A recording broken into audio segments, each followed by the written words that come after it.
So long story short, for the next 3 or 4 years, I had trouble graduating. When you're doing a master's degree, it's tricky because I was doing a thesis and basically me and my supervisor, communication, not issues, but sort of like just we weren't able to move along. And during that time, I was also wondering whether I should actually go into teaching. So I was going through the rational process, right? I was talking to my friends and everyone, and people were like, well, you have an engineering degree, why would you throw that away to be a teacher? Are you sure? Then I'm like, well, it's true, I'm not 100% sure because I've only taken an engineering degree, so I've never actually worked as an engineer. So you don't want to write something off if you haven't tried it. So fair enough, I got a job in the IT industry as a software developer at an internet service provider for 6 months. It was a 1-year contract. They laid me off after 6 months, but I was very happy to be laid off because I was like dying in there. Like I'm like, it takes energy to like go to work because I don't like what I'm doing. The people were great. We had a blast, but it drained me a lot because I just didn't like programming, like software development. We were doing web services, and yeah, I didn't really like. I didn't have a knack for it. I didn't really enjoy it. So God had grace on me, and He laid me off. So I was a very happy laid off person. Because I'm not gonna quit, because then that's gonna look bad on my resume. Why did you leave? I quit. Like, oh, the company was in trouble. They had to let me go. So it's a lot more graceful exit. So that's a check on the list. It's like, yes, I've tried engineering or computer industry and I didn't like it. So that was a confirmation. And then, I was debating with myself and making like a whole pros and cons list. Pros of engineering, pros of teaching. But I think deep in my heart, I wanted to teach. So teaching won by like 0.1, of a, I actually had a scoring system, so I had it all figured out. But teaching won up at like 0.5, so I pretty much, rigged it, right? And was this statistically valid? Oh, I don't know. I haven't done that part yet. That came later in my thesis. Yeah, I don't know if it was statistically significant, but yeah. So it was. So I knew I wanted to. So one thing that held me back was, okay, you know how so in high school I was one of those, smart Asians, right? Like we're always gunning for 100, and we get 90, that's okay, but anything under than that is a fail. And it actually, it made sense to me. It still makes sense to me now because, I mean, how can you say you know the subject if you don't even know all of it? At least, when I was thinking about teaching, I'm thinking, okay, when I take a test and I can't answer the last 2 questions on a test, well, obviously the teacher can. The teacher set the test and, made up those last 2 questions, and they would have the, answers for us at the end of the test. So I'm thinking, how can I be a teacher if I can't even understand all of the material, on a test, for that subject? So, and also how, and this isn't even the hardest the subject can get. If you, I'm sure the teacher could have given me even harder questions on the test. So I was if I don't know this subject, how can I teach it? So that was one of my struggles, is I don't want to stand up there be the teacher, but actually only know 80% of the curriculum. That's kind of lame. So I don't know. It was something I struggled with. But at the end of the day, I realized what gives me the most joy, right? Teach, encourage, inspire. Okay, teaching is a good profession for that. So this is actually around the summer of 2009. This is the year before I finished my master's. So I was pretty much on the home stretch of my master's, and I was like, okay, if I'm going to apply for teacher's college next year, I'm going to need experience. And this is around the time where you begin to hear that teachers can't even find a job. They're tutoring, with a B.Ed degree, they're tutoring.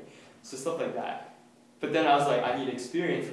To get into a teacher's college, you need both grades and experience. So grades, I'm pretty sure I'm okay because I got into grad school, so the grades are decent.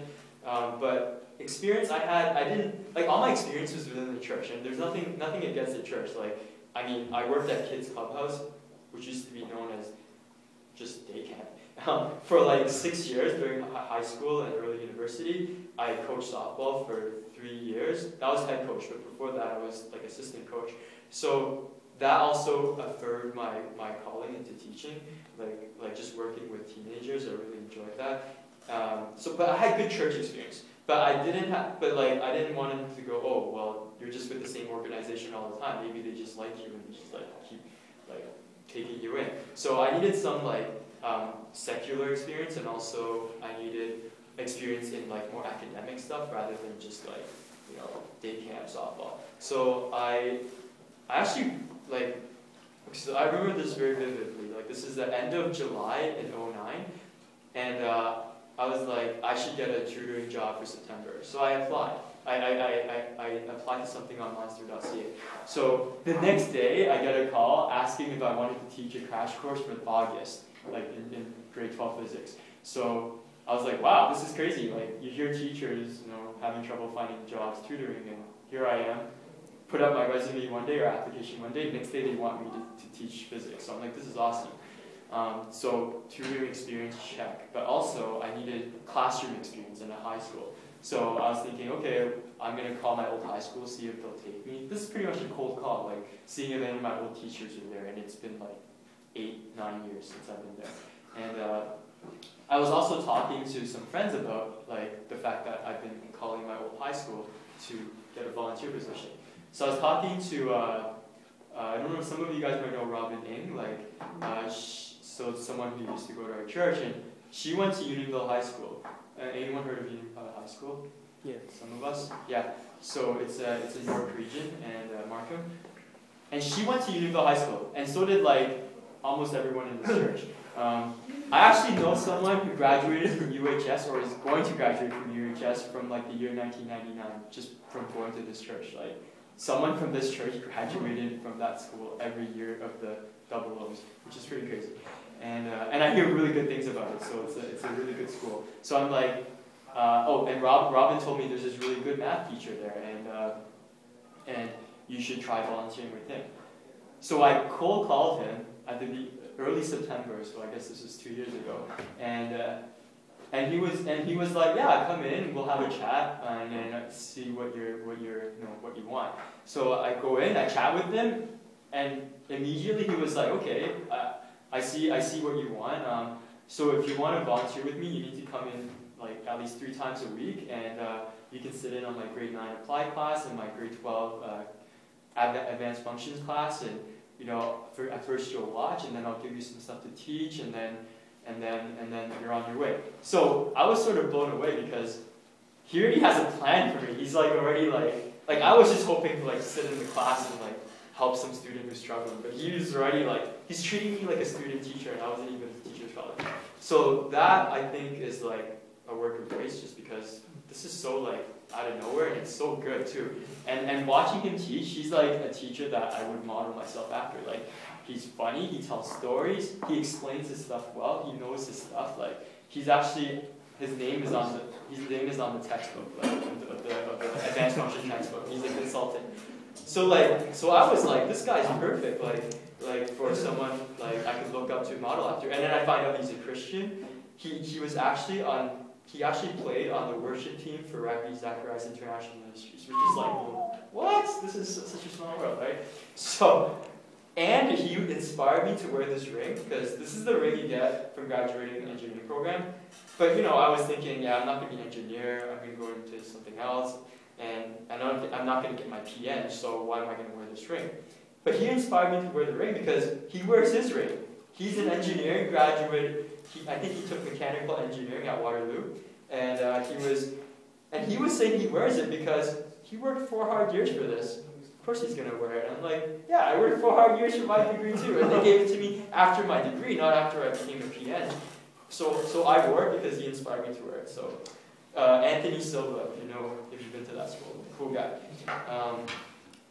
Yeah, he's funny. He's like telling his class about all his like traffic tickets and complaining about them, and then he talks about math. So I don't know, some of the stuff he says, I'm like, are you sure you can say that to your students? But it's cool that he pushes the boundaries, which I would like to push the boundaries as well in a good way. Anyway, so first of all, the experience in tutoring and the experience in volunteering at a high school where the teacher was treating me as a student teacher. Like he gave me amazing feedback, he told me how to do things, he scaffolded things for me. So he would first like give me something to teach, and then solicit my opinions, and then he worked that in. So he kind of built me up to it. He's actually the better like associate teacher, that's what it's called, than all the associate teachers I had during my teacher's college practicum experience. So God bless him. Okay, so I applied to 2 teachers colleges. I applied to Queen's and U of T. U of T was just to cover my bases, because talking to people, Queen's was the way to go. And I was actually looking to have an out-of-town experience, because I've been living at home for my whole university career. So it felt like, so my undergrad at UT felt like high school part 2, and then my master's at York felt like high school part 3, but an easier version. Grad school is easier than undergrad, so for those of you thinking about it, grad school gives you some breathing space to think about like the universe and everything, which is what I did. So, so Teachers College. Teachers College is amazing at Queen's. It ended up being a really good choice. Like, well, when people talk about U of T, like Boise, Teachers College, they're like, it was okay. It was, nothing special. But talking to people at Queen's, like, it was amazing, great experience, great community, great time. The school has an international reputation. Like a lot of international schools hire out of Queen's University, and they have the biggest international teachers recruiting fair at Queen's, like pretty much in Canada and North America. Like schools from all over the world go there. So good reputation as a teachers college as well. So they have a really good Chinese Christian fellowship, CCF, and so I think I was a bit older. I was in their grad group, so I was already kind of on the fringe. But when I was there, it was a really good community. It was a good place to be. So I met a lot of good people there, and it was a good experience. So in terms of teaching, I had 3 practicums. They were all in York Region, so I was back and forth. I was a month there, a month back, which was good because it was my first time away from home. So you don't want to be too far. You want to be able to come back and kind of ramp your way up. So York Region, I was at Alexander Mackenzie. Some people are familiar with that school. It was a cool school because at Unionville, it was like 80 or 90% Asian. I felt like I went back to Hong Kong. It was weird. It was like, oh, okay, like, this is cool. Like, I can actually probably just speak Cantonese to most of these people. So I was glad at Alex Mack I got the Canadian experience, I'm back in Canada. Oh, that's another thing, like, Queen's, like in education, it's mostly like white and female. Because at engineering, it was mostly yellow, brown, and male. So it was a good. I was back in Canada. It was nice. So Alex Mack, I actually got to see a lot of white people, people of different ethnicities, Persian, and it was nice. And I actually got to see people that weren't like getting 90s in all their courses. There were actually people that were in the tech courses. There were people that actually didn't want to go to school and were trying to get out of class. So I got the full range of students. But because of that, I actually ran into a lot of difficulties because I was like, so far my learning and teaching experiences have been very calm and peaceful. Because here, like in Sunday school, no one's going to talk back to you because they're church kids. They're not. I mean, the fact that they're here means they're obedient to their parents, and they're here because they're nice people, or else they would have skipped already. And so it was a good way to get started because you don't want to get like owned the first time you're like teaching a class. Also, at UHS, students are very, very respectful. They're not going to be mean to you. But at Alex Mack, you got people that actually weren't there for school. They were there because against their will. Some of them weren't gung-ho about getting into college or getting into university. They were just there to get their high school credits and get out of here.